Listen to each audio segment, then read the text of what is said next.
કોઈ શેરી નથી અજાણી અહીં, જ્યાં ગયો સોવે ડેલી ખોલી છે. કોઈ શેરી નથી અજાણી અહીં, જ્યાં ગયો સોવે ડેલી ખોલી છે. હું છું શાયર અને મારા માટે આખી દુનિયા જ બારડોલી છે. એમણે આ બારડોલીને સતત યાદ રાખ્યું અને કિશોરાવસ્થા ત્યાં જ પસાર થઈ. અને તેમાં એમણે લખ્યું છે કે તે વખતે મહાગુજરાત ગઝલ મંડળના દિવસો હતા સુરતમાં, અને એ બધા ગઝલકારોના સંપર્કમાં આવ્યા એમની જે કિશોરાવસ્થા હતી તે વખતે. અને અમૃત ઘાયલ ખાસ કરીને અને શૂન્ય પાલનપુરી એમને છેવટ સુધી એ યાદ કરતા. એમની ગઝલોનો એમના ઉપર જે પ્રભાવ હતો શરૂઆતના વર્ષોમાં એની એમણે સતત વાત કરેલી. અને એક શેર તો એવો કહ્યો છે કે આપણે દીપક શું લખવાના ગઝલ, આપણે દીપક શું લખવાના ગઝલ. હવે કોઈ પણ કવિ માટે આ કહેવાનું સહેલું નથી, કેમ કે એ તો એવું માનતા હોય કે આપણે જે લખીએ છીએ એ જ કવિતા છે. તો આપણે દીપક શું લખવાના ગઝલ એ છે અમૃતલાલ ઘાયલનો પ્રદેશ. એટલે એમણે ઘાયલ સાહેબને એક પ્રદેશ સોંપી દીધેલો અને એ રીતે એમને યાદ કરતા હતા. શૂન્યનો ડાયરો છે ખ્યાલોમાં, કહે છે કે શૂન્યનો ડાયરો છે ખ્યાલોમાં, આંખ વીંચીને સાંભળી લઈશું. એટલે શૂન્યને પણ એ સાથે લઈને ગયેલા. અને એ કિશોરાવસ્થા પૂરી થઈ એ પછી ત્યાં કરાચીમાં રહેવાનું થયું. એટલે આ ધૂળની વાત જે પહેલાં આવી કે મારા ચરણમાં ધૂળ છે, પછી આવે છે રેતી છે. એટલે ત્યાં જે થળનું પેલું રણ છે એની રેતીની વાત આવી. અને ત્યાં ગુજરાત સાહિત્ય મંડળ નામે જે સંસ્થા હતી એની સાથે દીપક બારડોલીકર જોડાયેલા હતા. ગુજરાતીમાં લખનારા કવિઓ પણ ત્યાં હતા. શૌકીન જૈનપુરી હતા, નજર કફૂરી હતા, એ બધાની સાથે એમનો સંપર્ક થયો. સિંધીના જે કવિઓ હતા એમની સાથે પણ સંપર્ક કરો, ઉર્દૂના કવિઓ હતા એમની સાથે પણ કરો. અને એમનું સર્જન પણ ત્યાં ચાલુ રહ્યું. અને એમણે ત્યાં પણ પ્રયોગશીલતા એમનામાં રહી. એટલે પંજાબી જે કાવ્ય સ્વરૂપ છે પ્રકાર માહિયા, એ માહિયા એ પહેલી વાર ગુજરાતીમાં લાવ્યા દીપક સાહેબ. અને એ 3 લીટી, જેમ હાઈકુમાં આપણને 5-7-5નું બંધારણ મળે છે એ રીતે માહિયામાં પણ 3 લીટી છે. અને એક માહિયા એમનો એવો છે કે મોતિયાર જે પંજાબી શબ્દ છે અને કદાચ આપણે યુવતી યંગ ગર્લ એના માટે વપરાય છે. તો મોતિયાર ઘણી માંગણ એટલે ડિમાન્ડી માગે, હું મૂળ તરુફું ને એ માગે છે તૌકા પર. એટલે એ મોર તળોફે અને આ તવકો માગે મોરની સાથે, એવું એક માહિયા. અને બીજા બહુ ઘણા સરસ માહિયા એમને લખ્યા છે. પણ હાઈકુ જેટલું પ્રચલિત થયું આપણે ત્યાં જાપાનીઝ કાવ્ય પ્રકાર એટલું માહિયા હજુ થયું નથી, પણ એ થશે કેમ કે એ સરસ પ્રકાર છે અને એ એમની દેન છે આપણા સાહિત્યને.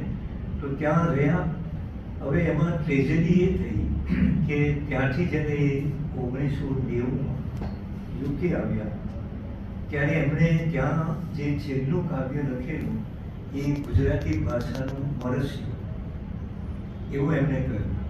કેમ કે ત્યાં ગુજરાતી ભાષા પેઢીઓ ગઈ તેમ અદૃશ્ય થતી ગઈ ધીમે ધીમે. અને એમણે એને કારણે એમને જે ખિન્નતા અનુભવી અને એમને જે લાગણી થઈ, તો એના માટે એમણે જે કાવ્ય લખ્યું ને એને એમણે આ મરસ્યું એવું નામ આપ્યું કે આ મરસિયા છે અને શોક પ્રશસ્તિ છે. અને ગુજરાતી ભાષા હવે કરાચીમાં પાકિસ્તાનમાં બહુ જાજી ટકશે નહીં.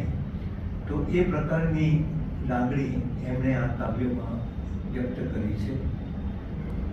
એ પછી 90માં એ બ્રિટન ગયા અને હું 91માં ગયો.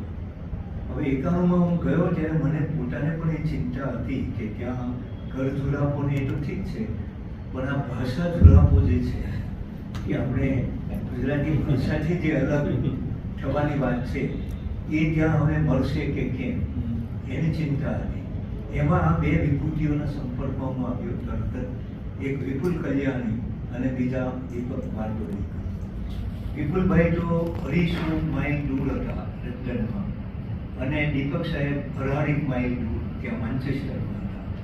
પણ એમની જેવી મુલાકાત થઈ એવું મારા ધ્યાનમાં આવ્યું કે ગુજરાતી ભાષાને જીવંત રાખવા માટે, એના પ્રચાર પ્રસાર માટે જે ઝૂમે છે જે વ્યક્તિઓ, એ આ બે છે એવો મને ખ્યાલ આવી ગયો. કેમ કે એ બે મળે, હું પણ એમની સાથે જોડાઉં ત્યાં માન્ચેસ્ટર. ભાષાને કઈ રીતે ટકાવી રાખવી વગેરે. એટલે વિપુલભાઈએ તો પેલું સૂત્ર આપ્યું કે ગુજરાતી સાંભળીએ, ગુજરાતી બોલીએ, વાંચીએ, લખીએ અને જીવીએ પણ. એ સૂત્ર એમણે આપ્યું અને એને ચરિતાર્થ કરવા માટે જ એમણે પ્રયાસો કર્યા. અને એમની સાથે દીપક સાહેબ પણ જોડાયા. એટલે મેં હાઈસ્કૂલમાં જે દલપતરામની કવિતા વાંચેલી કે રૂડી ગુજરાતી વાણી રાણીનો વકીલ છું, ત્યારે મને એવું થતું કે આ વકીલ કેવા હશે, ભાષાના વકીલ કેવા હશે. આ બેને જોયા ત્યારે મને ખ્યાલ આવ્યો કે આવા હોય. તો એ રૂડી ગુજરાતી વાણી રાણીના વકીલ તરીકે જ મેં એમને ઓળખ્યા છે, વિપુલભાઈને પણ અને દીપક બારડોલીકર. એટલે એ બે જે રીતે એમણે પ્રયત્નો કર્યા અને એમનું જે જીવન કાર્ય હતું એ જ આ. એટલે દીપક સાહેબ તો સતત લખે અને અનેક સ્વરૂપોમાં એમનું સર્જન, નવલકથા લખે, વાર્તા લખે, ચરિત્ર લેખો લખે અને ગઝલ નજમ ને એ તો ખરું. અને બીજી ચિંતા મેં એમની એ જોઈ કે ત્યાં જે પ્રકારની ગઝલો લખાતી હતી બ્રિટનમાં, એનાથી એમને બહુ સંતોષ ન હતો. ત્યાં જે પ્રકારે મુશાયરાઓ થાય એનાથી પણ એ થોડું દુઃખની લાગણી વ્યક્ત કરતા હતા. અને કહ્યું કે મને કહ્યું કે ના, આ મુશાયરાઓમાં તો ભાગ ના લેવાય, ગઝલ રજૂ ના કરાય, કેમ કે એની કડીમાં સચવાતી નથી. એ એમના શબ્દો કે આ જે પ્રવૃત્તિ છે કવિ સંમેલનની, એની કડીમાં સચવાતી નથી. એટલે ત્યાં તો ગમે તે ગઝલકાર બને અને મુશાયરામાં એમને બોલવા દેવા પડે, ઝઘડો થાય, બીજા પણ કારણો હોય.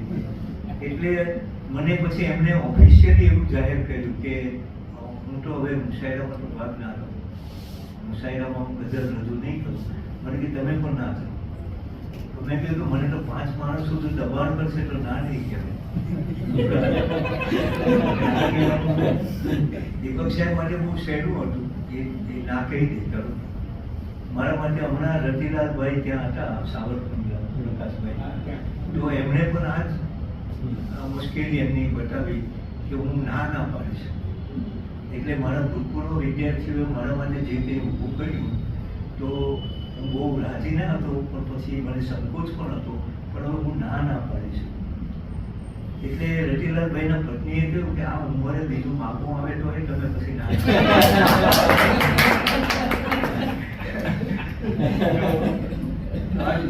પાડી શકવાનું થોડું મુશ્કેલ છે. પણ દીપક સાહેબ પાસે એક પ્રતિનિધિ હતી. એમણે કહ્યું કે અમુક કક્ષાએ જો કામ ના થાય તો એ પ્રવૃત્તિ નહીં કરે. એટલે એમણે ત્યાંના મુશાયરાઓમાં ભાગ લેવાનું પછી બંધ કર્યું. પણ એમનું સાહિત્ય સર્જન હતું એ સતત ચાલતું રહ્યું અને એ જ અગત્યની વાત છે. એટલે દીપક સાહેબ એમને વિપુલભાઈ મળ્યા અને વિપુલભાઈ કોઈ પણ પ્રયોજન વગર 2-3 મહિને માન્ચેસ્ટર આવ્યા અને મને ફોન કરે કે આવું છું અને દીપક બારડોલીકરને ત્યાં આપણે મળીએ.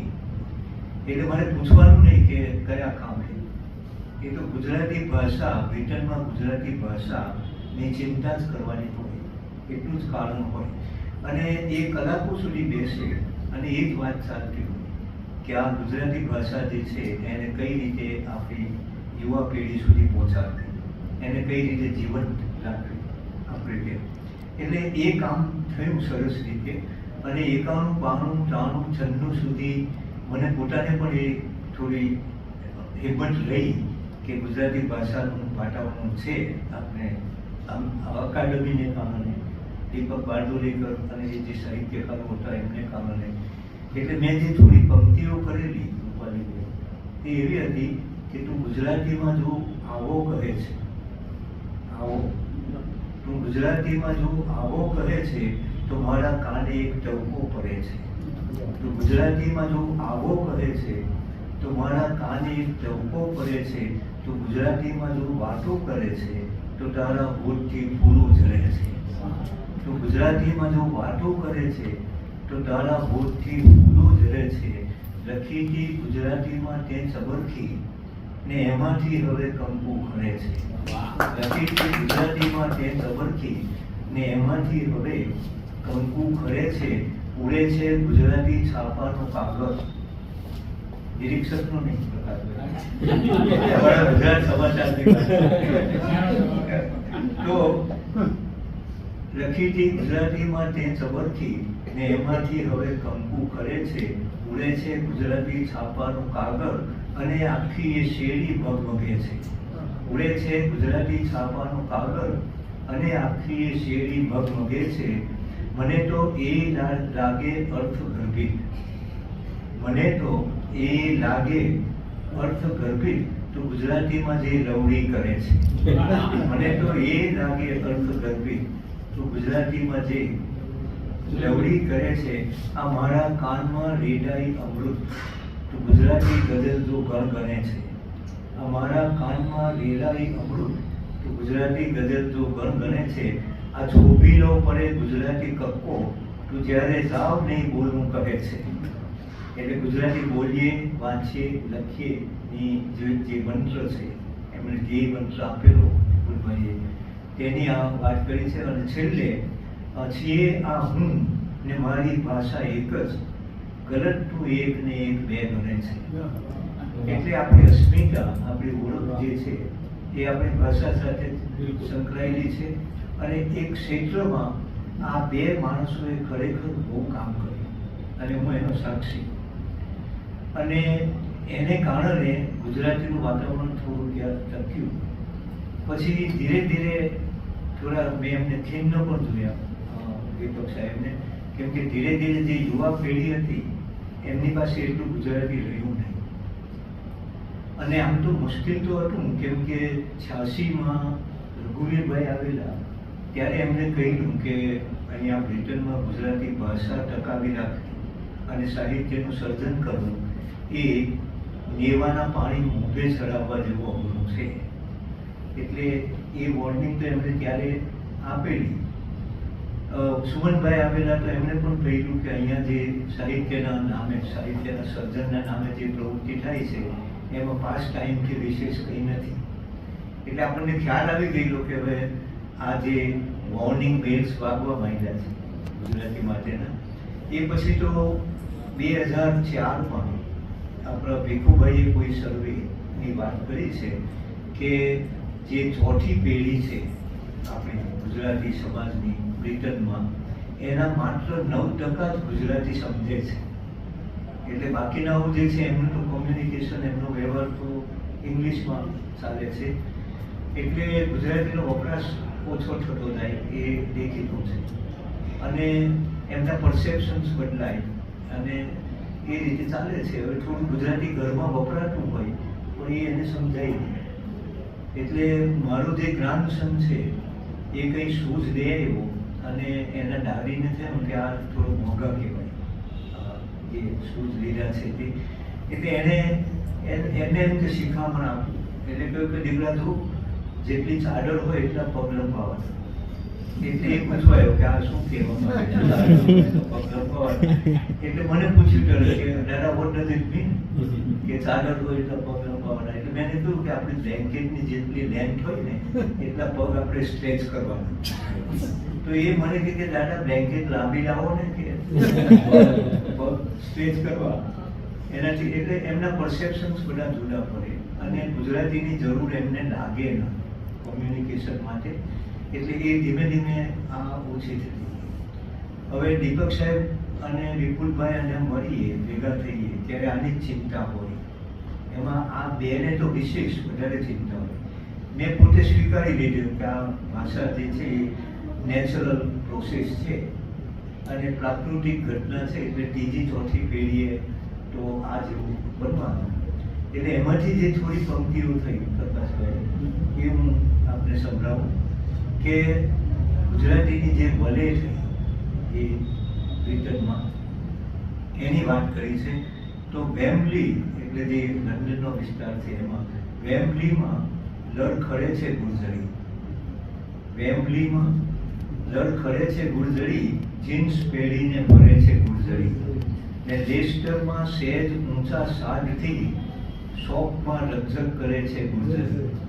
એટલે બેનને ઇંગ્લિશ આવડતું હોય પણ એશિયન શોપમાં જાય તો ભાવતાલ કરતા તો ગુજરાતી જ ભાવે, ઇંગ્લિશમાં બહુ ભાવતાલ કરાય નહીં. એટલે બેન ગુજરાતીમાં બરાબર એને કહી શકે કે ભાઈ શું ભાવથી આપે છે આ તે. પેલો કંઈ વધારે ભાવ કહેતો તો ભાઈ કપડાં ઉતારી દે. હવે એ ઇંગ્લિશમાં તો બોલાય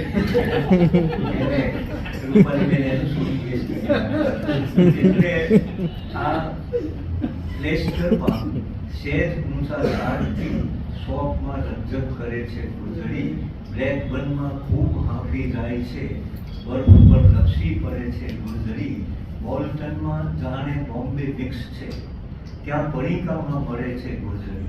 એટલે બહુ નાના સ્મોલ એમાં મળે પ્રમાણમાં, એટલે એને કારણે ત્યાં પડીકામાં મળે છે ગુર્જરી. બાટલીમાં સુરતના ભાઈ બહેનો રહે વધારે, બાટલી ટાઉનમાં પ્રકાશભાઈને ખ્યાલ છે. એટલે હાલમાં અહીં મુહૂર્તના જેવું નહીં મળે, બાટલીમાં ગાળ દે છે ગુર્જરી.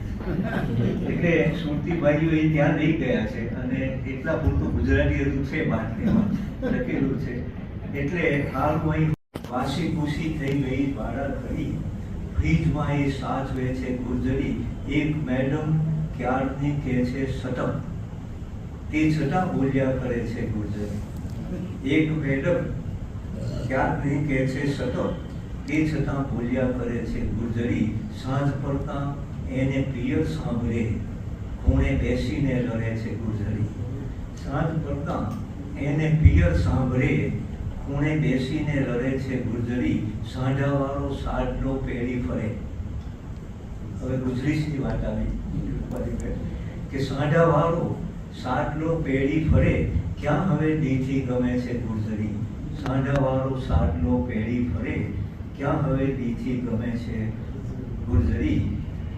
અને આંખ મીચી નર્મદાનું નામ લઈ ટેમ્સમાં ડૂબી મરે છે ગુર્જરી, આંખ મીચી નર્મદાનું નામ લઈ ટેમ્સમાં ડૂબી મરે છે ગુર્જરી, ને જીવ પેઠે સાચવે એને અડમ, ને અડમને સાચવે છે ગુર્જરી. તો ગુજરાતી માટે અમારા તો હવે આ જ લખવાનું રહ્યું છે. એટલે આ બધાની જે વેદના છે, વિપુલભાઈની, દીપક સાહેબની જે વેદના હતી છેલ્લે, અને તે છતાં મજાની વાત એ કે એ પોતે કાર્યરત રહ્યા બરાબર રીતે, એમનું સર્જન જે છે એ સરસ રીતે ચાલતું રહ્યું છેવટ સુધી. અને એમણે વચન પણ આપ્યું કે હજુ પણ રોશની છે આ નગરમાં, હજુ પણ આપનો દીપક બળે છે. એટલે એ રોશની રહેશે એવી એમને ખાતરી હતી, એમને પ્રતીતિ હતી. અને વિપુલભાઈ સાથે મળી અને એમણે આ કામ કર્યું. એટલે ખરેખર તો એની જ આપણે કદર કરવા માટે ભેગા થયા છીએ અત્યારે. અને દીપક સાહેબની કેટલીક પંક્તિઓ છે જે એમણે આપણે દિલપૂર્વક લખેલી, અને એ લખાઈ ત્યારે મને સંભળાવ્યું. એ પછી તો એ ક્યાંક છપાઈ હશે, પણ એ પંક્તિઓમાં એમણે એવું કહ્યું કે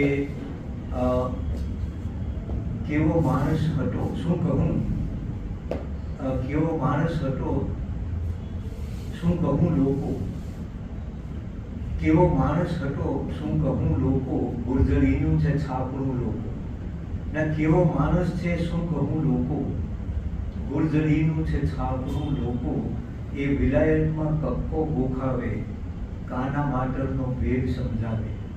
વિપુલભાઈ વિશે વાત કરી છે કે વિલાયતમાં કક્કો ગોખાવે, કાના માતરનો ભેદ સમજાવે, ઘરને ઓફિસ કરીને બેઠો છે, અકાદમી બનીને બેઠો છે. એમનું ઘર જ એમની ઓફિસ, એ ઓફિસ કરીને બેઠો છે, અકાદમી બનીને બેઠો છે. એનો થેલો જ એનું દફતર છે, એનો થેલો એનું દફતર છે, એ જ તકિયો ને એ જ બિસ્તર છે. એનો થેલો જ એનું દફતર છે, એ જ તકિયો ને એ જ બિસ્તર છે. એ સભાઓમાં ખૂબ ગાજે છે, એ સભાઓમાં ખૂબ ગાજે છે. ભાષા માટે એ જીવ કાઢે છે, એટલે પોતાના માટે ગાજતા નથી, ભાષા માટે જીવ કાઢે છે. અને આ જીવ કાઢવાની જે વાત છે, પ્રીત, એની ભાષા પ્રીતિ એમની જે છે, અને આપણે જેને ચાહતા હોઈએ એના માટે આ જીવ કાઢવાનો જે પ્રયોગ છે, શબ્દ પ્રયોગ, એનાથી મને ગાયક સાહેબ યાદ આવ્યા, પ્રકાશભાઈ. અને ગાયક સાહેબે આ જીવ કાઢવાનો પ્રયોગ કરેલો છે એક મુક્તક. પણ બનેલું એવું કે મનહરભાઈએ એક મુક્તક લખેલું, મનહર મોદી. અને એ મુક્તક મેં મુશાયરામાં સાંભળ્યું, ગાયલ સાહેબ પણ હતા, મનહર મોદીએ રજૂ કર્યું. અને એની પહેલી લીટી એવી હતી કે દિલ તમોને આપતા આપી દીધું, એ પહેલી લીટી. એટલે મને થોડી નવાઈ તો લાગે કે અમદાવાદના કવિ આપવાની વાત કરે.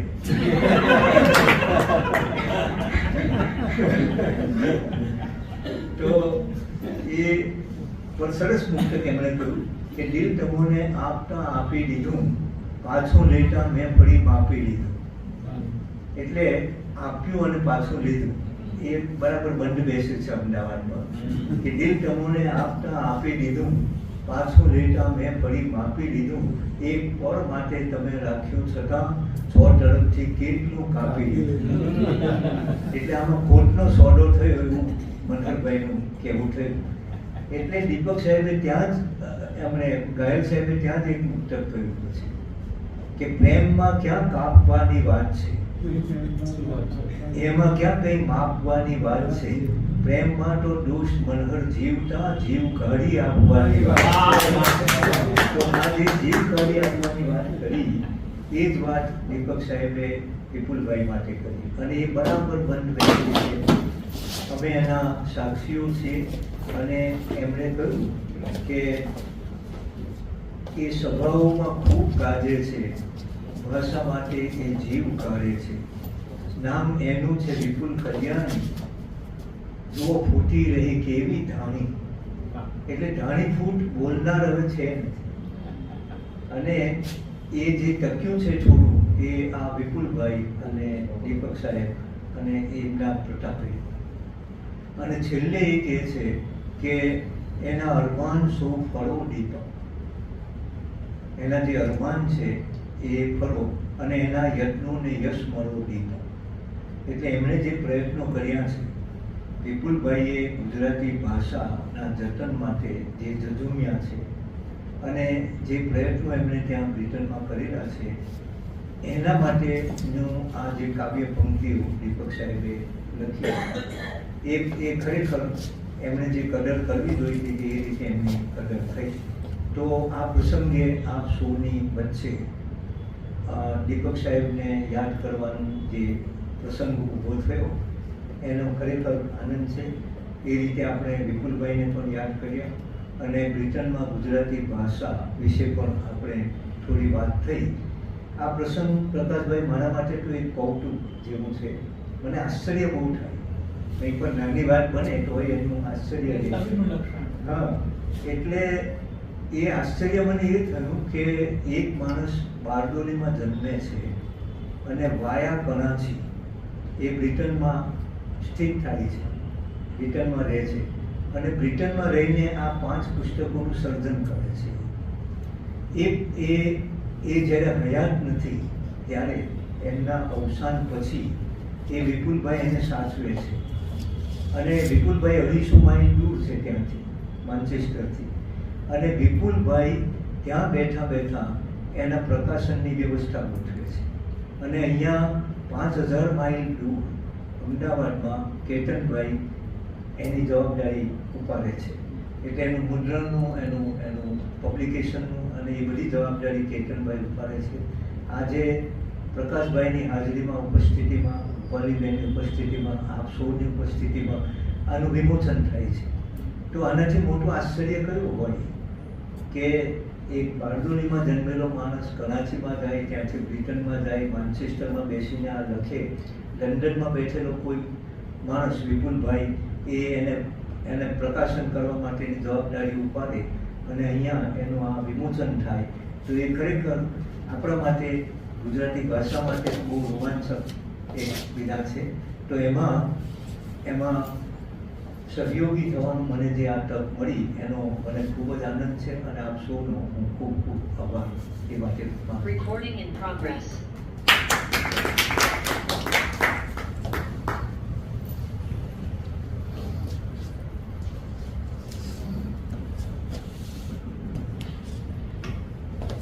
આદમભાઈની વાત સાંભળીને આપણે ખરેખર ઇમ્પ્રેસ થઈ જાય છે, તરબોળ થઈ ગયા.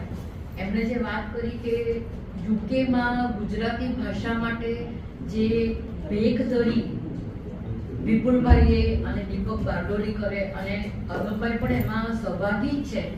અને એમણે જે કહ્યું, હું એમને વાત કરતી હતી કે એમની ગુજરીશ કવિતા મને બહુ એમાં રસ પડે છે. Very fascinating experiment that he has done. એટલે એમણે જે કહ્યું કે મેં તો સમાધાન કરી લીધું છે કે હવે આ એટલે લેંગ્વેજ મિક્સિંગ. તો એટલા માટે એમણે એ પેઢીના થઈને એવી ગઝલોને એવી કવિતાઓ લખવાનું શરૂ કર્યું. એ જે એક સમન્વય, it's a hybridity of the two languages, એ બહુ ફેસિનેટિંગ છે. અને અદમભાઈ તો હમણાં છે એટલે એમને રૂબરૂમાં કહેવા માંગુ છું, એમની મેમરી ઉપર મને એટલું બધું I have no words. I'm speechless every time that you speak from memory, especially quoting lines, અને એ પણ એકદમ વર્બેટિમ. એ હું પોતે નથી કરી શકતી, એટલે એના માટે તમને સલામ કરું કે દીપકભાઈની કવિતાઓની પંક્તિઓ હોય, પોતાની કવિતાઓની પંક્તિઓ હોય, અન્ય કવિઓની. મેં એમને આ ઓનલાઈન કાર્યક્રમોમાં સંચાલન કરતા પણ સાંભળ્યા છે અને એ બસ એમને ફ્રોમ મેમરી કોટ કરે જ જાય છે. એટલે જે આપણે દીપકભાઈ માટે કહીએ છીએ કે એમની જે ગુજરાતી ભાષા માટેની પ્રીતિ અને મોહબ્બત, તો એનો જીવતો જાગતો નમૂનો હું તો કહું છું અદમભાઈ પણ પોતે છે. અદમભાઈ, we really enjoyed the way you spoke. એમાંથી અમને ઘણી બધી પ્રેરણા મળી, ઘણી બધી અમને પણ ચિંતા થાય છે, કારણ કે અહીંયા ગુજરાતમાં પણ હવે બધો જોક કમ્પ્લીટલી ઇંગ્લિશ મીડિયમ અને ઇંગ્લિશ લેંગ્વેજ તરફ છે. કે તમે જે લેંગ્વેજ મિક્સિંગ કરો છો, તો આજની માતાઓ જે છે એવું કહેજો જો બેટા ધ્યાન રાખ કાવ આવે છે, એટલે જો ફેન બંધ કરતો. એટલે આ જે બધું એક કોન્શિયસ મિક્સિંગ કરવાનો જે બધો ચાલ છે, તો એના કારણે આ ગંભીર પ્રશ્નો તો છે. But I guess the world is in a flux. અને બીજું એમને જે કહ્યું છે, એમને કૌતુક લાગ્યું, એ મને પણ હતું જ મનમાં, પણ તમે તમારા લેખમાં એ લખેલું છે માટે મેં એનું પુનરાવર્તન નહીં કર્યું. આપણે એવું થોમસ ફ્રીડમેન કહેતા આવ્યા છે, ધ વર્લ્ડ ઇઝ ફ્લેટ, અને પછી આપણે કહે છે the world is shrinking, it has become a global village. તો આ એનો એક જીવતો જાગતો નમૂનો છે કે કેવી રીતે ક્યાંથી ક્યાં 5000 માઇલ્સ એ they do not matter. Just as in the life of દીપકભાઈ બારડોલીકર, કે ક્યાં બારડોલી, ક્યાં કરાચી અને ક્યાં બ્રિટન. તો એ જે બાઉન્ડ્રીઝ જે આપણે કહીએ છીએ, જે એલઓસીઝ, એ સરહદો, એ એમના માટે મેટર ના થઈ. તો સાહિત્યનું પણ એક આ કાર્ય છે કે એ સરહદો પાર લોકોને અને હૃદયોને જોડે છે. હવે આપણે મુખ્ય કાર્યક્રમ તરફ આગળ વધીએ. આપણે 5 પુસ્તકોનું જે બહુ જ ઉત્સાહભેર રાહ જોઈ રહ્યા છે, એના વિમોચનની ઘડી આવી છે. અને આદરણીય પ્રકાશભાઈ અને આદરણીય અદમભાઈને આપણે વિનંતી કરીએ કે આ 5 પુસ્તકોનું લોકાર્પણ તેઓ કરે.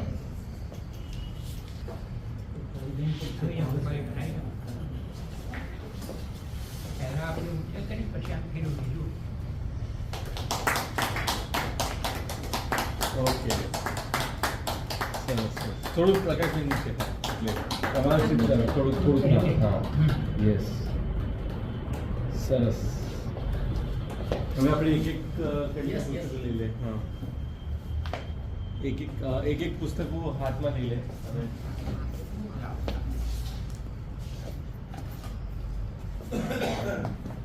કેતનભાઈ પ્લીઝ જોઈન. આવી પેલું લાઈન્સ પહેલું પ્રવાસ આવશે, પહેલું પછી અને કવિ છેલ્લે કયું આવશે? પ્રવાસ તમે સૌથી ઉપર. હા. સૌથી ઉપર ક્રમ પ્રમાણે જ આવશે. ઓકે સરસ ઓકે વન્ડરફુલ અને કવિ છેલ્લે કયું આવશે?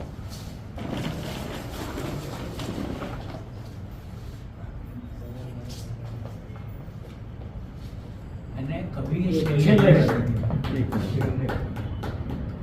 આ દીપક બારડોલીકરનો છેલ્લો કાવ્ય સંગ્રહ છે એટલે અને કવિએ છેલ્લે કહ્યું એ નામે છે. સરસ ચેતનભાઈએ ધુર્યું તોફાન એ નવલકથા છે. વન્ડરફુલ બખ્તાવર આ નવલકથા છે. વિભાજન દરમિયાનની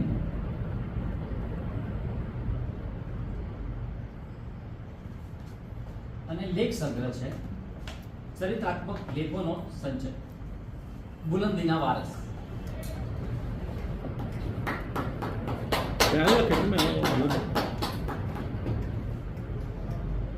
વન્ડરફુલ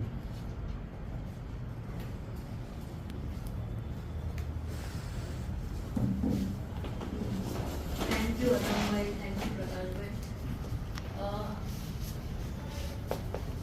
આ પાંચેય પુસ્તકો ખરેખર આપણે બધાએ વાંચવા જેવા છે. એટલા માટે કે એમાં જે એક જીવન પ્રત્યેની, સમાજ પ્રત્યેની પ્રતિબદ્ધતા અને જેને આપણે કહી શકીએ કે એક એમની પ્રગતિશીલ જે આખી વિચારધારા હતી, એટલે એટલા બધા એમણે આયામો સમાવેલા છે. એવું નથી કે કોઈ એક નેરો સ્ટ્રીમમાં કે નેરો સ્ટ્રેનમાં એમની કવિતા કે લખાણો થયેલા છે.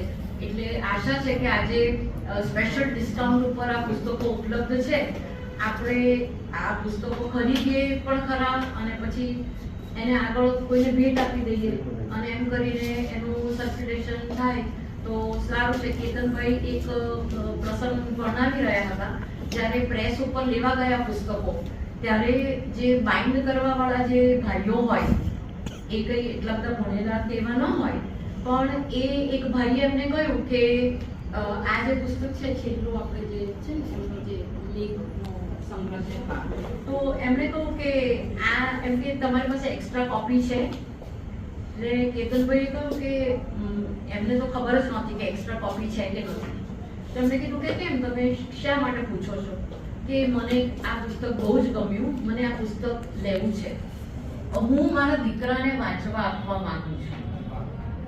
એટલે ખરેખર આનું મૂલ્ય એવું છે આ પુસ્તકનું. એટલે I would personally also recommend all of you કે આ પુસ્તક ખરીદો અને વાંચો. એ જે મેં તમને કહ્યું કે અત્યારે જે માહોલ છે, આપણને જ્યાં પણ આપણે હોઈએ, આપણા રહેઠાણના સ્થળે કે કાર્યના સ્થળે કે સમાજમાં કે શેરીમાં એક જાણતો અજાણતો પ્રયાસ એવો થઈ રહ્યો છે કે આપણે એક જ રીતે જીવવાનું, એક જ રીતે વિચારવાનું. તો એ આખા માહોલમાં મને એવું લાગે છે કે આવું જે છે કાર્ય અને આવો જે વિચારો છે એનો પ્રચાર પ્રસાર ખરેખર થવો જોઈએ. હવે આપણે આગળ વધીએ છીએ. એમાં આ પ્રસંગનું અધ્યક્ષીય વક્તવ્ય શ્રી પ્રકાશભાઈ શાહ આપવાના છે.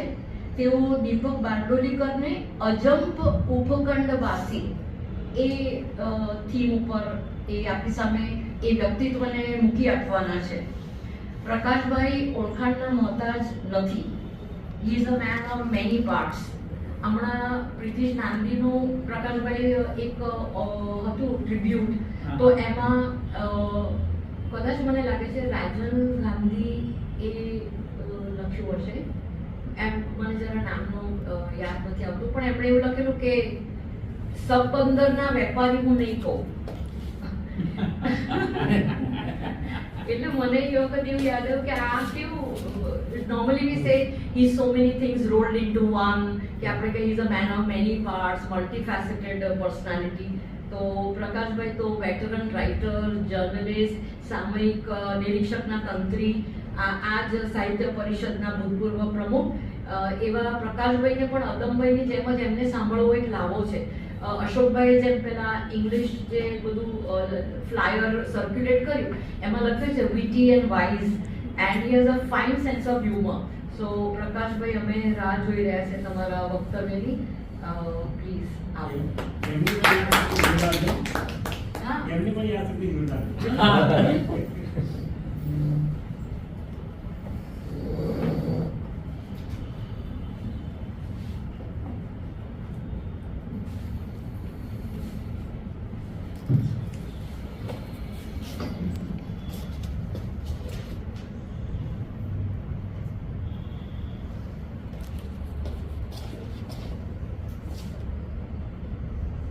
અશોકભાઈ છે ને જરા વિવેકી છે. આમ ખાનગીમાં મને વાઇસ અને અધરવાઇઝ કહેતા હોય છે.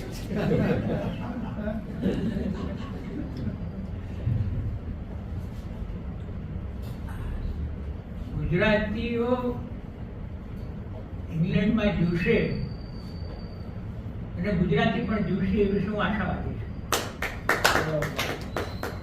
એવું થયું કે વિપુલભાઈ હું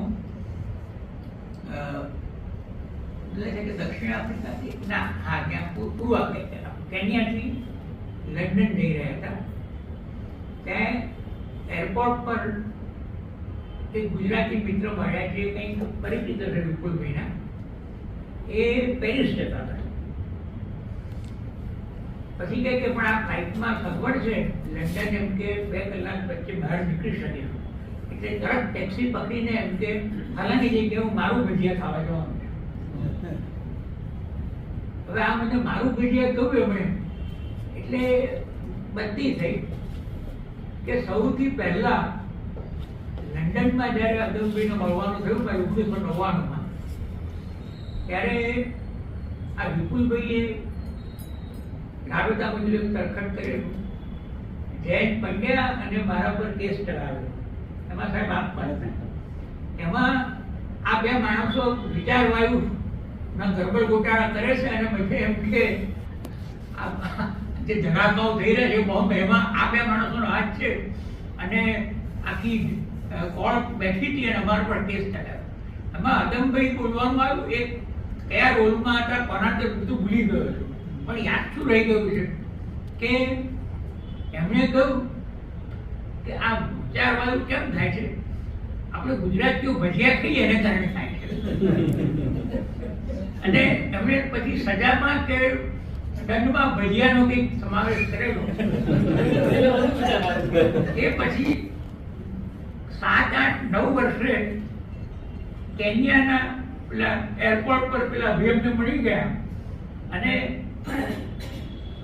એમણે પણ કહ્યું કે પેરિસ જતા વચ્ચે 2 કલાકનો વખત છે, એટલે હું ગામમાં જઈને ટમાટબંધ મારું ભજીયા જાપતી નાખી દઈશ માટે.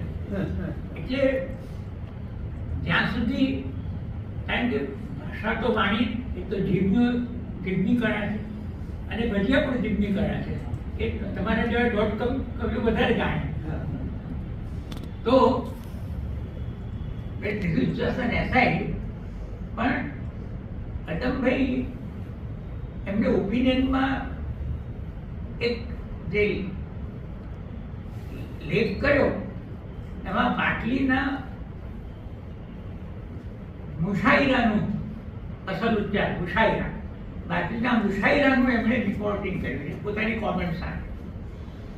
અને એમાં એમને યાદ શું રહી ગયું જે મને બહુ જ રસ પડે છે યાદ કરવામાં. તમે મારી યાદશક્તિની વાત કરી પણ પંક્તિઓ મને કદાપી આખી યાદ આવતી નથી, પણ હું થોડુંક કહીશ, બાકી તમે પૂરું કરી આપજો એટલે આપણી આપણું રેસ આપો એટલે મારી તમે ડાયરીમાં રાત્રે જો ગુર્જરી તારે ખાતર મેં મદદ કરી. એમણે છે ને આદિલને યાદ કરે મુશાયરામાં. અમેરિકાથી આદિલ આવેલા. હવે આદિલ પણ આમ દ્વિખંડ ત્રિખંડ થઈ ગયા. અહીંયા હતા ત્યાંથી આવેલા કરાચીથી, એટલે રણછોડ લઈને યાદ રચના કરી છે. અને પછી પાકિસ્તાન કદાચ પાછા જવું પડે, નદીની રેતમાં રમતું નગર ગામ, અને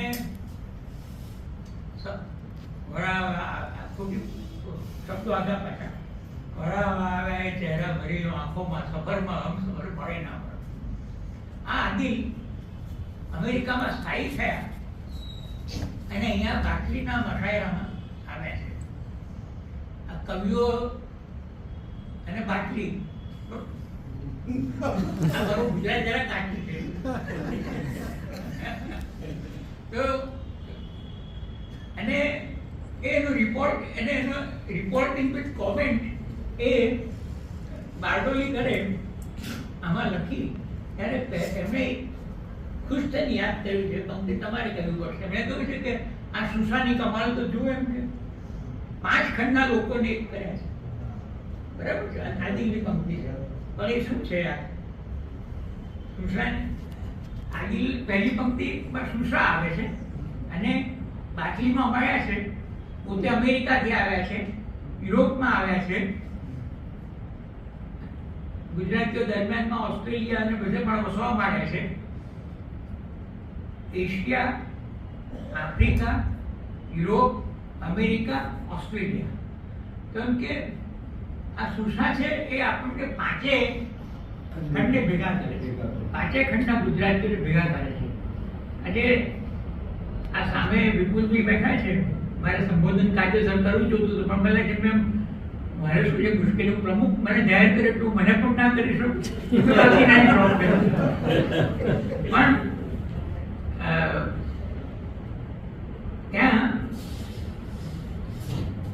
એમણે જે આ ખંડની વાત કરી અને પોતાને ગુજરાતની આપણી જે ગુજરાતી એકેડેમી છે યુકેની, જેના મિત્રો સાથે જોડાયા છે, બીજેથી પણ જોડાયા જણાય છે, આશાબેન છે, વિજયબેન ભંડારી આયા કદાચ દેખાયા હો, અચ્છા બારડોલીથી સંધ્યાબેન ભટ્ટ પણ દેખાય છે, પંચમ શુક્લ તો હોય અને બીજા મિત્રો પણ દેખાય છે. પંચમ કર્યો જીવન આપણે બધા વચ્ચે હું લીધું છું. પણ હું જે વાત કરતો હતો કે જેથી હું દીપકભાઈ પર આવી શકું કે આ જે યુકેની આપણી એકેડેમી, એના બંધારણમાં એ નિયમો જે સરસ વાત છે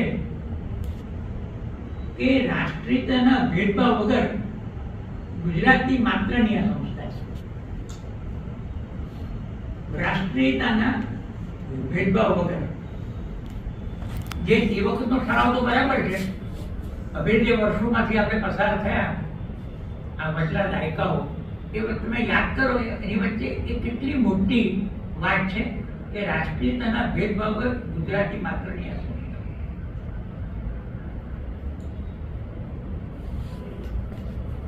દીપકભાઈ આમ આપણે આમ એની ભાઈ અલગ પ્રમાણે દીપક સાહેબ કેવું જોઈએ, પણ હું અડધો પડતો ગુજરાતી રહી ગયો છું, તો દીપક સાહેબ અથવા દીપકભાઈ, આમ તો ગુસ્સાથી પણ દીપકભાઈ એ બારડોલી કવિતા કરી અને પાકિસ્તાન ગયા, પાકિસ્તાનથી ઇંગ્લેન્ડથી મેન્ચેસ્ટર રહ્યા, પણ બારડોલી તમે નામમાં રહ્યું તે રહ્યું, એ એમને છોડ્યું નહીં. બારડોલી એમને એટલું પ્રિય, આ ઉછાળા ખાય છે પાણી એમની આત્મકથા છે, એ પછીથી લખી પણ ખરેખર પુરવાર છે. એ એમાં એમણે બારડોલીને યાદ કર્યું છે, બહુ રસિક છે. બારડોલી એ મારો પ્રિય શબ્દ, જેવો કે માં, એનો ઉચ્ચાર કરતા મીઠાશથી મોઢું ભરાઈ જાય અને છાતીમાં ઉમંગનો ઉછાળો આવે. બારડોલી એ માત્ર એક ગામનું નામ નથી, ગામના નામથી કંઈક વિશેષ છે. ગામના નામનો અર્થ ભલે ગમે તે થતો હોય, પણ ત્યાંના લોકો પોતાની આગવી ખાસિયત કુમારી વડે એ શબ્દની અંદર એક વિલક્ષણ અર્થ શીખી દે છે ને પછી એ અર્થ એ ગામ ઇલાકાની ઓળખ બની જતો હોય છે. બારડોલી બાબતમાં કંઈક એવું જ થયું છે. સ્વાતંત્ર્ય લડતમાં બારડોલી બેશ રહ્યું, સામે ચાલીને કુરબાનીઓ આપી અને આમ બારડોલી અને સત્યાગ્રહ સમાનાર્થી શબ્દો બની ગયા. ગાંધીજી અને સરદાર પટેલની મુખ્ય થાણું પટેલને સરદારી બારડોલી આપી હતી. હવે એક લફઝ કોરલ તમે જુઓ કે બારડોલી અને સરદાર એટલા સમીકૃત થઈ ગયા કે દીપક સાહેબ ફરિયાદ કરે છે કે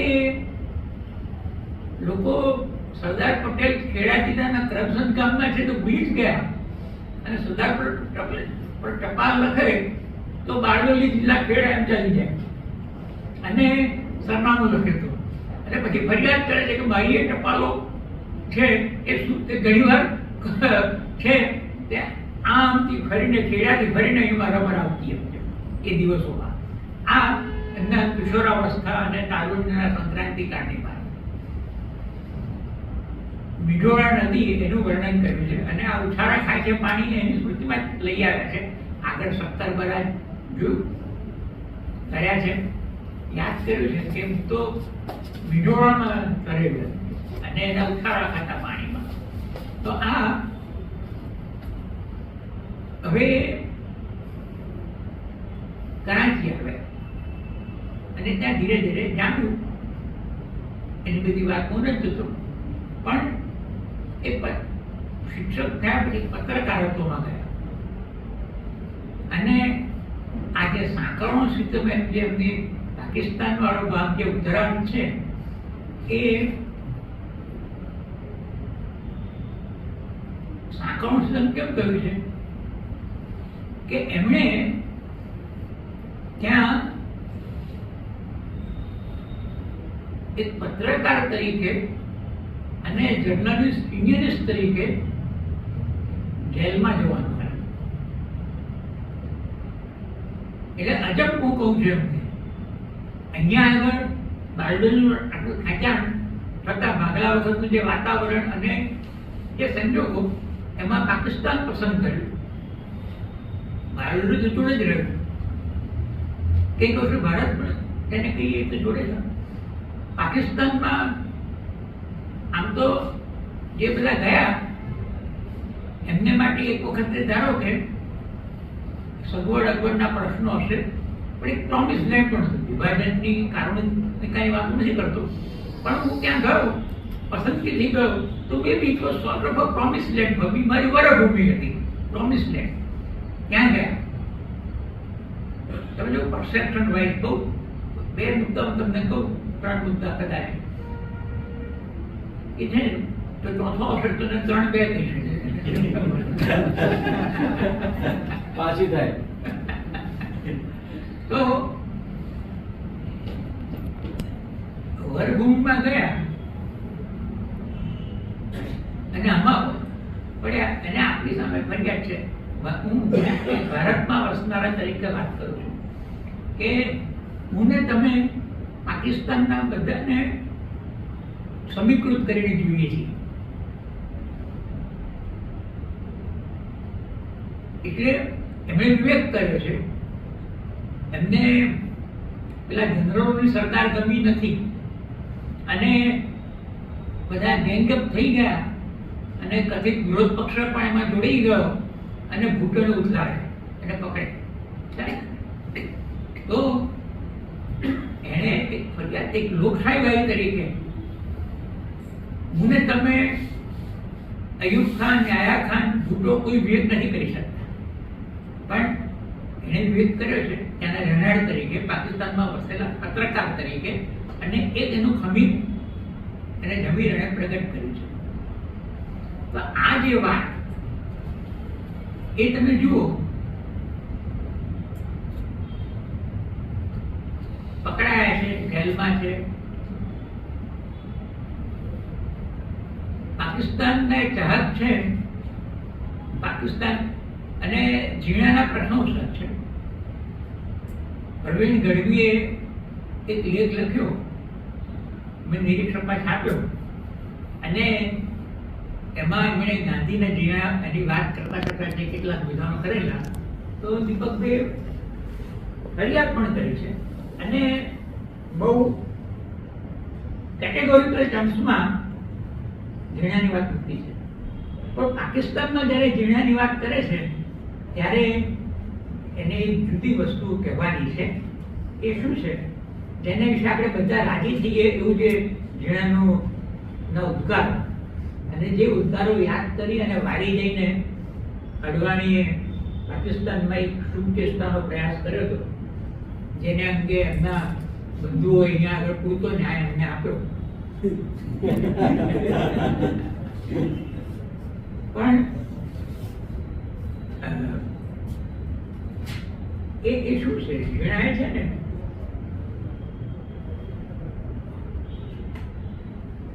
ત્યાં બંધારણ સભામાં, પાકિસ્તાની બંધારણ સભામાં કહ્યું છે, એ ટાંક્યું છે એમને, બહુ સરસ કોટેશન છે. આપ લોકો આજે આઝાદ છો, ચાહો તો તમારી ઇબાદતગાહો પરથી જઈ શકો છો. તમારો સંબંધ ભલે કોઈ પણ ધર્મ યા ફિરકા યા ધાર્મિક વિચારો સાથે હોય, એનો પાકિસ્તાનના મૂળભૂત સિદ્ધાંતો સાથે કોઈ ટકરાવ નથી. કેમ કે આજે આપણે એક નવા દેશના સમાન નાગરિકો છીએ. કેમ કે આજે આપણે એક નવા દેશના સમાન નાગરિકો છીએ. આપણે આ બુનિયાદી ઉસૂલને, બુનિયાદી આદર્શ બનાવીને રાખવો જોઈએ. કે પછી તમે જોશો કે હિન્દુ હિન્દુ રહેશે નહીં અને મુસલમાન મુસલમાન રહેશે નહીં. એમ એ કારણે નહીં થાય કે તેમના ધર્મ આંચકી લેવાય આવશે, બલ્કિ એ કારણે કે ધાર્મિક માન્યતા અને દૃષ્ટિબિંદુ દરેક વ્યક્તિની અંગત બાબત છે. એમની સમાનતાની બુનિયાદ આ વાત ઉપર હશે કે તેઓ સૌ, હિન્દુ મુસ્લિમ સૌ, રાજકીય રીતે એક જ દેશના નાગરિકો છે. આ જીણાએ લીધેલી ભૂમિકા, હું તમને વિભાજનની કારુણિકા, જીણાનું સ્ટેન્ડ, એ ચર્ચામાં અત્યારે જ જતો, એના અંગેના ની ચર્ચામાં મને પોતાને તરત એમ લાગે છે કે આપણે બધું બ્લેક એન્ડ વ્હાઇટમાં જોઈએ છે, શ્વેત શ્યામ એ બરાબર નથી. We have to develop a nuance understanding. પણ અત્યારે એમાં હું આગળ વધારે વાત નથી કરતો. પછી પણ જીણાની આ વાત આપણે સંભાળે છે એમ આ સાંકળો ક્ષેત્રમાં. હવે તમે જુઓ, કવિ છે પણ ગુજરાતમાંથી ઘણું લઈ ગયા છે. એ કહે છે કે જીણા સાહેબ એવું કહ્યું, પણ અમારા નેતાઓને અમારી નોકરશાહી કેવી નીકળી, ઉભા કરતા ગધેડા ડાયા. આ બિલકુલ તળ ગુજરાતી પ્રયોગ તમે પાકિસ્તાનની નોકરશાહી માટે કરે છે, ઉભા કરતા ગધેડા ડાયા. કાયદે આઝમના આ પ્રવચન બાદ તે સમયના મુખ્ય માહિતી અધિકારી કર્નલ મજીદ મલિકે અખબારી કચેરીઓમાં પત્રકારોને ફોન પર સૂચના આપી હતી કે આ પ્રવચનમાંનો તે ભાગ છાપશો નહીં, જેમાં તેમણે પાકિસ્તાનના નાગરિકો હકોને ધારે માન્યા, તે ભાગ છાપશો નહીં. પાકિસ્તાનના પત્રકારત્વના ઇતિહાસની કદાચ આ પ્રથમ પહેલી પ્રેસ એડવાઇઝર હતી. આ નિંદે ચેષ્ટા પાકિસ્તાનના પ્રથમ સેક્રેટરી જનરલ ચૌધરી મુહમ્મદ અલીના હુકમથી કરવામાં આવી હતી અને બાદમાં 50ના દશકા દરમિયાન આ ચૌધરી સાહેબ પાકિસ્તાનના વડાપ્રધાન પણ બન્યા. એટલે આ જે છાપાઓ પરની એની વાત આગળ આપશે, એમનો યુનિયનના પ્રસંગ એમાં નથી થતો, પણ આ બધી ચર્ચા કરતા કહે કે પણ મારા મિત્રોને એ ખ્યાલ નથી, દીપક સાહેબે નાખ્યું કે ગાંધીજી કે આ ઉપખંડના મહાન નેતા, ગાંધીજી આ ઉપખંડના મહાન નેતા હતા. એ જ્યારે મેં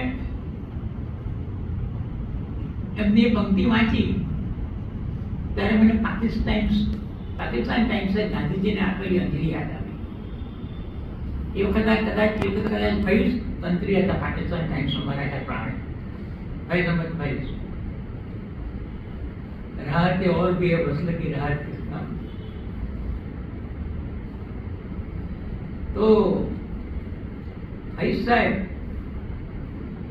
એમણે ગાંધીજીની હત્યા પછી જે અંજલિ આપતો અગ્રલેખ લખ્યો પાકિસ્તાન ટાઈમ્સમાં, એમાં એમણે કહ્યું કે અમારે એ હતા ત્યારે ફરિયાદો કરવાની આવી છે, હજુ પણ મૂલ્યાંકન વખતે ફરિયાદો કરવાની આવશે, પણ એ ટીકા કરતો હતા ત્યારે અને હવે ટીકા કરશું ત્યારે પણ એક વાતમાં મને સહેજ પણ શંકા નથી. આઈ એમ કોટિંગ મહિલા, એક વાતમાં મને સહેજ પણ શંકા નથી કે એ બહુ થોડાક માણસો પૈકી હતા અથવા કદાચ એકના એક હતા જે સરહદની બંને બાજુના લોકોની ચિંતા કરતા હતા. અને એ બારડોલીકર ટીકા કરે, બધું કરે, ગાંધીજીની પણ કોઈ દરખાસ્ત એમને એમ લાગ્યું કે કતુર વાણિયાની કરામત છે, પણ એ બધું કહ્યા પછી પહેલા આગળ પાછળ ઉપખંડના મહાન નેતા, આ એમનું એક જેને કહીએ ને એ એના પર એટલા માટે એમનું અજબ ઉપખંડવાસી કહું છું. બારડોલી હૈયામાં છે, સરદાર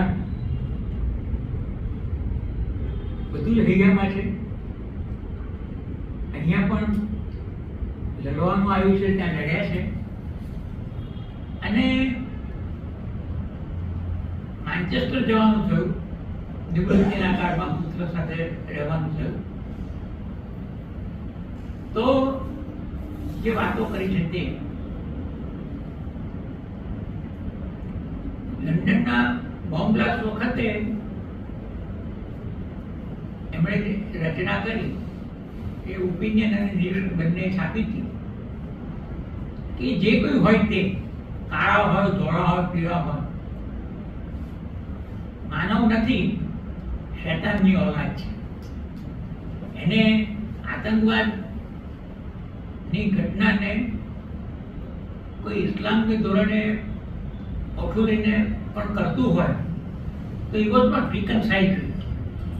કાળા હોય, ધોળા હોય, પીળા હોય, જે હોય તે માનવી નથી, શૈતાનની ઓલાદ છે.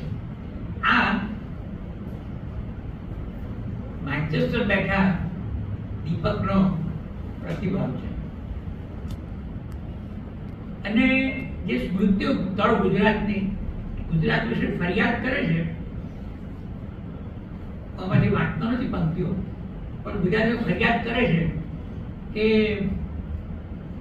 અહીં તો એમ કે સીતા છે એની ઉંગળીના ચીરા ઉડી રહ્યા છે, સીતાની ઉંગળીના ચીરા ઉડે છે ને રાવણને માલપાણી છે. આ કઈ નરસૈયાનું ગુજરાત છે? જેની રિપોર્ટ નથી, આ કઈ નરસૈયાનું ગુજરાત છે? તો આ રીતે અને ઘણું એમણે છે ને તે એક આજે મેં કઈ છે પંક્તિ, ઓઢણી સીતાની થઈ તારતા, રાવણોને હલવાપુરી પુષ્પહાર, ઢોલ છે ને ઢોલનું પોલાણ છે. શું આ નરસૈયાની ગુજરાત છે? તો સવાલ કરે છે. હવે આ પંક્તિઓ તમે જુઓ પછી તમને હું મૂળ કહું. રણે ચડ્યા છીએ, દુશ્મન દળોમાં છે કયામત, અમે બેકોપ થઈ લીધી છે મુક્તિની હિમાયત. લહુ શું મસ્તકોની પણ કરીએ છીએ, કરી લઈએ સખાવત. અમારું સૂત્ર તો છે એક જ, બગાવત, બસ બગાવત. અમારું સૂત્ર છે એક જ, બગાવત, બસ બગાવત. હવે એ કહે છે કે આમે મેઘાણીની એક કંડિકા પર પાકૃતિ કરી છે.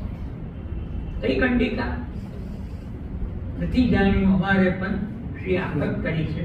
ખબર છે કે મહાત્મની આકલ કરી છે, અને પાકૃતિ એ આ કંડિકાને લક્ષમાં લઈને એમને કરી છે, એમ પણ એમણે નોંધ્યું છે. એમનું જે સ્પિરિટ છે ને, પોલીસ પકડશે ત્યાં છાપામાં હતા ને પછી એમને એક સાથીની વાત થઈ, હું કરવા માંગુ છું, આ ઘડિયાળ તો સલામત છે.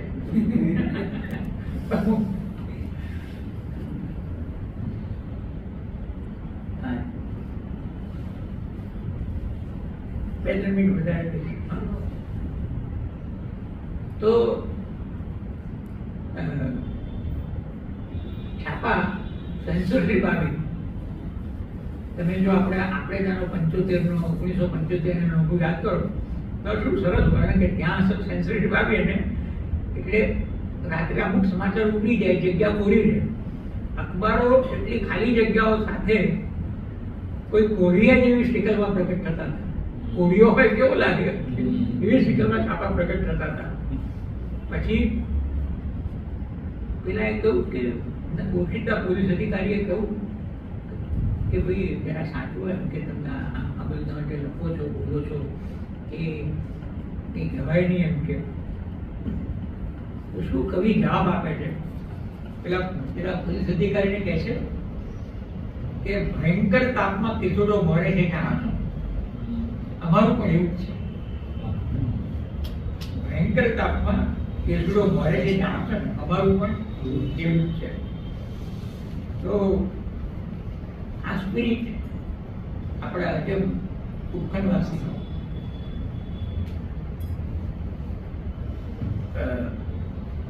અદમભાઈએ રઘુવીરને અને સુમન શાહને ટાંકે તમે એક લેખ લખેલો, એમાં આગળ ચાલતા ભીખું પાડે ને અને મને પણ એમ ટાંકે. હું ભૂલી ગયેલો પણ મને સારું લાગ્યું લેખ વાંચ્યાથી હમણાં કે મેં અહીંયા આગળ જ્યારે કોન્ફરન્સ થઈ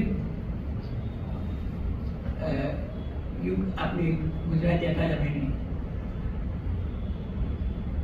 અશોકભાઈ જે વખતે બહુ સક્રિય બધું ઉપાડી દીધું, તો એ વખતે મેં કહ્યું કે આપણે ત્યાં ગયા તો શરૂઆતમાં વતન જુરાપો હોય તો હોય. ખૂબ એ બહુ સરસ કહ્યું હતું કે આપણે કે અહીંની કવિતા નથી કરતા, આપણે ગુજરાતી લખીએ છીએ પણ હજુ આપણે ત્યાંનું એમ કે આપણો રેફરન્સ કોન્ટેક્ટ બધો આગે ચાલે છે. પછી મેં કહું હવે જે કવિતા જે ગુજરાતી ટકી જાય છે પણ એ આપણું છે અને આપણું જે કલ્ચર જે પ્રકારો લઈને ગયા છે અને હવે આ નવું છે અને એ કલ્ચર એની જો જે મુકાબલો થાય એન્કાઉન્ટર, એ હવે એન્કાઉન્ટરની કવિતા થવી જોઈએ તો છે એમાંથી નવી ગુજરાતી કવિતા યુકેમાંથી આવે. અમેરિકામાં જે મિત્રો છે એ લોકો આગળ ચાલી ગયા એવું લાગે છે કેટલીક બાબતમાં. જો કે અમેરિકાએ હજુ કોઈ બળવંત નાયક જેવી નવલકથા નથી આપી. બળવંત નાયક હજુ પણ એક જેને કે સીમાચિહ્ન છે. આફ્રિકા અને ઇંગ્લેન્ડ બધાની ભેગી વાત કરીને ગુજરાતીએ બીજી આખી વાત કરી છે એ પેસેજ યુગાન્ડા વાળું, એ મને લાગે છે કે એ ઇઝ અનસરપાસ્ડ. હજુ અમેરિકાથી ઘણું આવ્યું છે સરકારી, કોઈ એવી કોઈ નવલકથા આવ્યાનું મને વસી નથી. પણ અમેરિકાને એક લાભ છે કે એને મધુસૂદન કાપડિયા મળ્યા, જેમણે બહુ બધી કૃતિઓની અંગે એક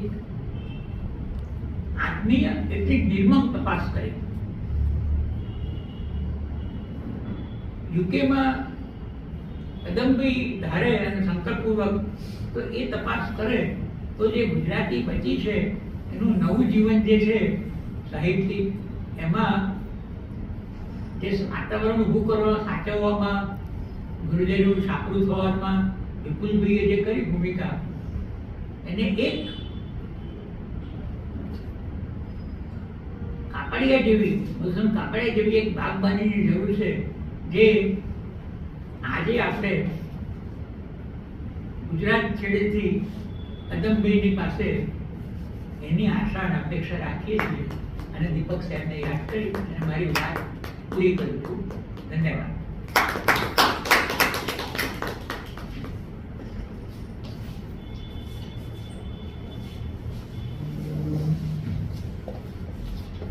થેન્ક યુ પ્રકાશભાઈ. પ્રકાશભાઈને આપણે જ્યારે પણ સાંભળીએ ત્યારે ફરીથી હા પંચમભાઈ કે બોલી રહ્યા?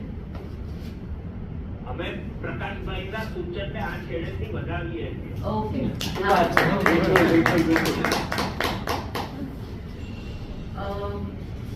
પ્રકાશભાઈને જ્યારે પણ સાંભળીએ ત્યારે એમ એક વસ્તુ તો આ જ થાય છે કે એમણે કેટલા પુસ્તકો વાંચ્યા છે. I am from the teaching fraternity and I know મારા માટે તો પુસ્તકો વાંચવું એ એક ડ્યુટી જ છે, પણ એ ક્યાંથી સમય કાઢીને કે આંખોનું પાસેથી કામ લઈને એ કેટલું વાંચીને અને એમનો જે આખો એક જે ડીપ રીડિંગ અને જે બધું એનાલિટિકલ એમનું જે જર્નલિસ્ટિક આખું જે માઇન્ડ છે એનાથી આપણે જોયું અત્યારે કે કેવા તાણા વાણા એમણે વણી આપ્યા. It is always such a pleasure, so educative to listen to you, Prakashbhai, ખરેખર.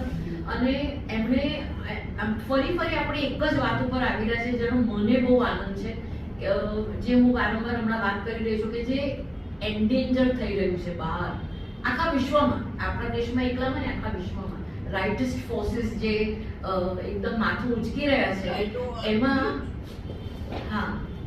આપણને એવું અહીંયા ફરીથી એક બહુ શું કહેવાય હૈયાધારણ જેવું મળ્યું કે છે ને જેમ કે પ્રેમ અને ભાષા અને માનવતા એને કોઈ સીમાઓ નડતી નથી. અને એટ ધ બોટમ આપણે બધા જ વિશ્વના નાગરિકો ને હ્યુમન બીંગ્સ છે અને આપણા બધા વચ્ચે માત્ર પ્રેમ અને આદર જ હોવો જોઈએ. This is the main tech અવે. બહુ સિમ્પલિસ્ટિક લાગે છે પણ અત્યારની જરૂર તો આ જ છે કે આપણે એકબીજા પ્રત્યે ખૂબ જ પ્રેમ અને ખૂબ જ આદર. એટલે પ્રકાશભાઈ જેમ કીધું ને કે આપણે તો પાકિસ્તાનને એક જ રીતે જોઈએ છે લાઈક દેટ. એ જે જનરલાઇઝેશનનું જે આપણી જોવાની રીત છે એમાં આપણને ઘણી મદદ કરી પ્રકાશભાઈ કે how we can analyse hour on situation and hour place in this world in a different light. એટલે ખરેખર આ બંનેને સાંભળીને અમે બહુ સમૃદ્ધ થયા છીએ, અમને બહુ મજા પડી. Thank you so much. તમે તમારો અમૂલ્ય બધો સમય આપ્યો અને આટલા સરસ થોટ્સ અમારી સાથે શેર કર્યા. Thank you again. હું આશા રાખું છું કે તમે બધાએ પણ ખૂબ જ આ માણ્યું જ છે બંને વક્તવ્યને. હવે આપણે કાર્યક્રમના અંત તરફ જઈ રહ્યા છે. હું અશોકભાઈ કરણિયાને વિનંતી કરું કે આભાર વિધિ કરે અને તે ત્યારબાદ આપણે બહાર ચા સાથે પીશું. સાંજ પડવા આવી છે, અંધારું થવા આવ્યું છે. ચા પીને આપણે છૂટા પડીશું. અગાઉ મેં જેમ કહ્યું હતું તેમ પુસ્તકો આજે સ્પેશિયલ ડિસ્કાઉન્ટ ઉપર બહાર ઉપલબ્ધ છે, તો પ્લીઝ એક નજર કરતા જજો. અશોકભાઈ પ્લીઝ.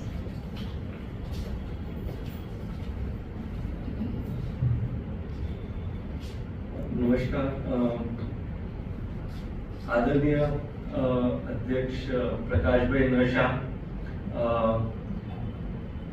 આદરણીય મુખ્ય મહેમાન અદમભાઈ, ગુજરાતી લિટરેરી અકાદમીના પ્રમુખ શ્રી વિપુલભાઈ, મહામંત્રી પંચમભાઈ, મંત્રી શ્રી નીરજભાઈ, સુશ્રી રૂપાલીબેન, કેતનભાઈ અને બધા મિત્રો ઝૂમ પર અને અહીંયા જે ઉપસ્થિત છે. આજની સાંજ બહુ સરસ સાંજ છે, બહુ મહાન સાંજ છે કેમ કે આટલું સરસ કાર્યક્રમ થયું. હું શ્રી પ્રમુખ શ્રી પ્રકાશભાઈ શાહને એમના વક્તવ્ય માટે ખૂબ ખૂબ આભાર આપું છું. જેમ મારું ફ્લાયર જેમ રૂપાલીબેને કીધું કે જેને આપણે ફરફર્યું કહે છે ગુજરાતીમાં, એમાં વાઇઝ વિટીની વસ્તુની લાજ રાખી પ્રકાશભાઈએ અને એમનું જે સરસ વ્યક્તિત્વ છે, રમૂજ રીતે જે એમને આખી વાતો કરી અને ઘણી બધી વાતો કરી એની માટે ખૂબ ખૂબ આભાર. અમારા લેન્ડલોર્ડ બી રહી ચૂક્યા છે, અમારા ગુજરાતી, અને જે એવા લેન્ડલોર્ડ છે જેને ક્યારેય બી અમને ફીસ ચાર્જ નથી કરી. અને ઓફકોર્સ મને કહેવાનું મન થાય છે કે જેમ રૂપાલીબેને કીધું જેમ ઉર્વેશભાઈએ પ્રકાશ કોષની વાત કરી છે, અમે તો પ્રકાશોપીડિયાની વાત કરીએ છીએ કે આટલું બધું એક સરસ કનેક્ટિંગ ધ ડોટ્સ એઝ દે સે ઇન ઇંગ્લિશ, અને એને સરસ રીતે કરવું અને એનું નવું એક રૂપ આપવું એ પ્રકાશભાઈ જ કરી શકે છે. પંછી પવન નદી, રાઈટ, કોણ સરહદીને રોકે, રાઈટ, એલઓસી નું ગીત હતું, એ વાત થઈ આપણી. શ્રી અદમભાઈને બી ખૂબ ખૂબ અભિનંદન, એમનું અદ્ભુત વાર્તાલાપ અને એની ઘણી બધી વાતો જે તમે કહી. ગઝલકાર અદમભાઈને મળવાનું સૌભાગ્ય થયું હતું જ્યારે વિપુલભાઈ જ અમને લઈ ગયા હતા. આ બધા પ્રસંગમાં તમે વિપુલભાઈનો ઉલ્લેખ ઘણી વાર સાંભળશો.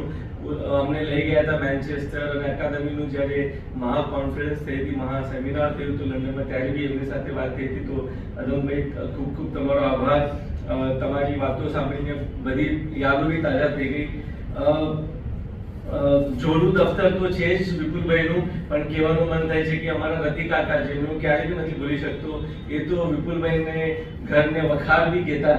અને તમે ગુર્જરીની વાત કરી તો હેરોમાં ખાદી સાથે જગમગે છે ગુર્જરી, એ રીતે હું કહીશ આપણે વિપુલભાઈ માટે. સુશ્રી રૂપાલીબેન ભટ્ટને પણ ખૂબ ખૂબ અભિનંદન અને આભાર તમારો, જે રીતે તમે આખા સૂત્રધારની રીતે આખી સભાનું સંચાલન કર્યું અને બહુ સરસ રીતે તમે બી તમારા મંતવ્ય એવા જાહેર કર્યા, એના માટે ખૂબ આભાર. આજની સાંજની ખૂબ આભાર આપણા જાય છે શ્રી કેતનભાઈ રૂપેરાને બી, કેમ કે આ જે સીમાચિહ્ન રૂપ જે કામ થયું છે એનું આખું પબ્લિકેશન કરવું, એનું પ્રકાશન કરવું, એમની એનહાન્સર ઓનલીની ટીમ, એ તો વન મેન શો છે, પણ એની સાથે પણ એમના જે સંકળાયેલી આખી ટીમ છે, એમનો ખૂબ આભાર. ડાયસ્પોરિક સાહિત્ય માટે આ કૃતિનું ખાસ મહત્વ છે અને મને એનો ખૂબ આનંદ છે કે કેતનભાઈ જેવા સંવેદનશીલ યુવા પ્રકાશક આપણને મળ્યા છે આ કામ માટે. એટલે એ બહુ ઓપ્ટિમિઝમની વાત છે, જેમ પ્રકાશભાઈ બી કીધું કે he is very optimistic about hour future, and Prakash Ketanbhai is example of that. જેમ મેં કીધું વિપુલભાઈનું નામ વારંવાર આવશે. શ્રી વિપુલભાઈ કલ્યાણીનો આ સમગ્ર પ્રકલ્પની પ્રેરણા રહ્યા છે, એમને આખી નેતૃત્વ કર્યું છે અને અમારી માટે તો એ ઉર્જાના સૂર્ય છે. અને નોટ ઓનલી અમારી માટે, જ્યાં બી ડાયસ્પોરિક સાહિત્યની વાત થાય છે, ડાયસ્પોરિકના પ્રકાશકોની વાત થાય છે, અને ભારત બહારની જે બી તમામ ગુજરાતી અને ડાયસ્પોરિકની જે પ્રકલ્પો થઈ રહ્યા છે, એની માટે હંમેશા અમારા માટે એક સૂર્યપ્રકાશ છે. He is the north star, he is the guiding light for every activity. અને અમને પણ શરમ આવે, એકલી એ ઉર્જા અને ઉત્સાહ લઈ આવે છે, એટલે અમે ના છૂટકી અમારે કામ કરવું જ પડે છે. તો વિપુલભાઈને ખૂબ ખૂબ આભાર. અને વિપુલભાઈ સાથે સાથે આખા ગુજરાતી લિટરરી અકાદમીનો બી અમે ખાસ આભાર માનીએ છીએ. આ જે આખો કાર્યક્રમ છે અને આ જે પુસ્તકોનું પ્રકાશન છે, એનું આખું નાણાકીય ખર્ચ ગુજરાતી લિટરરી અકાદમીને એનું ફંડ કર્યું છે. સાથે મહામંત્રી શ્રી પંચમભાઈ શુક્લ, શ્રી નીરજભાઈ અને એ લોકોએ બી આખી અમને ઘણી પ્રેરણા આપી છે. અકાદમીના આ બધા કામોની તમે માહિતી, તમે એમનું આખું ઇવેન્ટ કેલેન્ડર તમે એમની સાઇટ પર, ફેસબુક પર જોઈ શકો છો. અને હું તમને બધાને આગ્રહ કરું છું કે એની સાઇટ પર જાઓ અને એમાં જે બધા કાર્યક્રમ છે એમાં તમે ભાગ લઈ શકો છો. ફાઇનલી આ કાર્યક્રમનું યજમાન એટલે ગુજરાતી સાહિત્ય પરિષદ, એમની જે બધી ફેસિલિટીઝ આપી આપણને, અને એની માટે એમનો ખૂબ આભાર છે. અને સુપ્રસિદ્ધ આપણા શ્રી બારડોલીકર સાહેબનું જે આજે આપણે એમનું જીવન, એમની શતાબ્દીના વર્ષમાં જે આ પુસ્તકોનું વિમોચન માટે મીડિયાના જે બધા મિત્રો આવ્યા છે, આપ બધા ઓડિયન્સ આવ્યા છે, અને સ્પેશિયલી આજે તમે તમારો કિંમતી સમય આપ્યો આ પ્રકલ્પને, અને એ રીતે આપણે બારડોલીકર સાહેબની આખી જે લેગેસીને સેલિબ્રેટ કરી, એની માટે તમે આજે સામેલ થયા, એની માટે ખૂબ ખૂબ આભાર. Thank you.